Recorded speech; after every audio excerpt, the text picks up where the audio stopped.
الصلاة والسلام على أشرف الرسالة وعلى آله وصحبه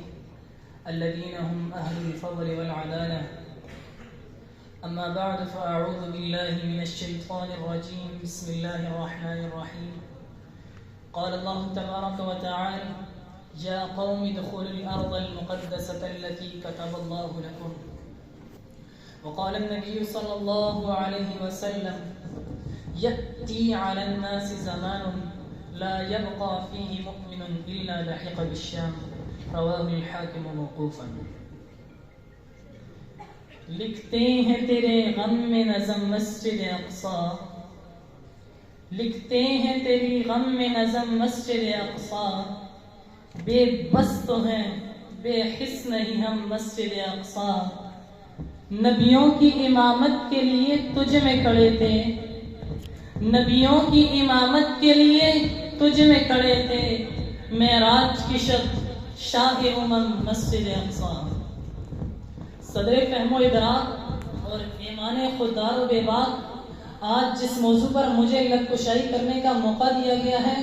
وہ موضوع ایسا موضوع ہے کہ جس کے بارے میں سن کر آج کسی مومن کی آنکھ اشک بار ہوئے بغیر نہیں رہتی. وہ موضوع جو آج ہر مومن کا ورد زبان ہے، وہ موضوع جو آج خطباء کے خطبوں میں مزین ہے، وہ موضوع جو آج شعراء کے شعروں کی زینت بنے ہوا ہے، وہ موضوع جو آج مصنفوں کی تصنیف کا مرکز ہے، وہ موضوع جو آج پورے سوشل میڈیا کا ٹاپ ٹرینڈ بنا ہوا ہے، وہ موضوع جو صرف موضوع ہی نہیں بلکہ ایک مسلمان کا بحیثیت مسلمان مقصد اصلی ہے، اور وہ موضوع ہے اقصیٰ کے آنسو.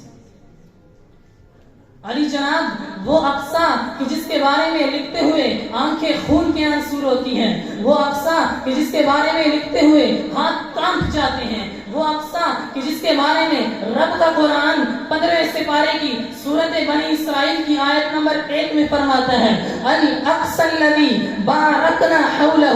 اقصیٰ وہ جگہ ہے کہ جس کے ارد گرد کو ہم نے بابرکت بنا دیا ہے، وہ اقصیٰ جو تمام انبیاء کرام کا مسکن ہے، وہ اقصیٰ جس کو حضرت عمر فاروق نے اپنی عدالت اور حضرت صلاح الدین ایوبی نے اپنی تلوار سے فتح کیا تھا، وہ اقصیٰ جو مسلمانوں کا قبلہ اول ہے.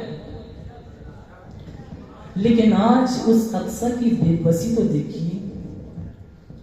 آج اس اقصیٰ پر اسرائیل کے مظالم اس حد تک بڑھ چکے ہیں کہ آج وہ اقصیٰ ہر مسلمان سے رو رو کر چیخ چیخ کر کہہ رہی ہے: اٹھ باندھ کمر مرد مجاہد کا جگر لے، اٹھ باندھ کمر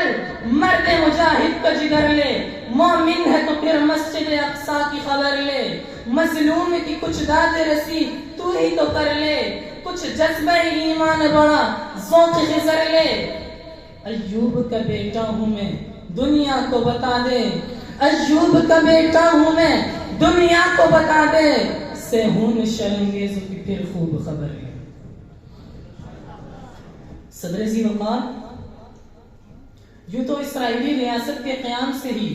فلسطین پر بے پناہ ظلم کیے جا رہے ہیں، لیکن کچھ ماہ سے اس میں اس قدر اضافہ ہوا ہے کہ ہزاروں بے گناہ بچوں کا قتل عام ہو رہا ہے، ان ماؤں کی گودیں اجاڑی جا رہی ہیں جن کے قدموں تلے جنت ہے. ذرا بتلائیے تو صحیح کہ وہ فلسطینی بچہ کیوں کر اور کیسے جیے گا کہ جس کا پورا خاندان فقط ایک حملے میں شہید کر دیا جاتا ہے؟ وہ ماں کیوں کر اور کیسے جیے گی کہ جس کے لخت جگر کو اس کی آنکھوں کے سامنے 2 ٹکڑے کر دیا جاتا ہے؟ وہ بچی کیوں کر اور کیسے جیے گی کہ جس نے اپنی آنکھوں میں ڈاکٹر اور پائلٹ بننے کے خواب سجائے تھے، لیکن اس کے اسکول، اس کے کالج اور اس کی یونیورسٹی کو اس کی آنکھوں کے سامنے ریزہ کر دیا جاتا ہے؟ لیکن افسوس صد افسوس کہ جو اقوام متحدہ کل تک انسانی حقوق کا نعرہ لگاتی تھی، کہ جو اقوام متحدہ مساوات کا نعرہ لگاتی تھی، جو امریکہ ہیومن رائٹس کی بات کرتی تھی، آج وہ ایک خاموش تماشائی بنی.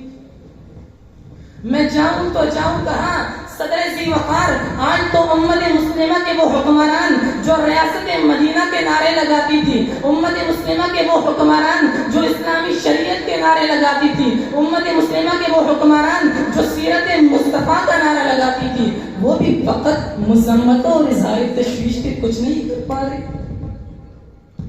آج امن کا سفیر امن میں ہے، لیکن فلسطین اپنے ہی خون میں ڈوب کر آہیں بھرتا ہوا، سسکیاں لیتا ہوا کہہ رہا ہے، مسلمانوں سنبھل جاؤ،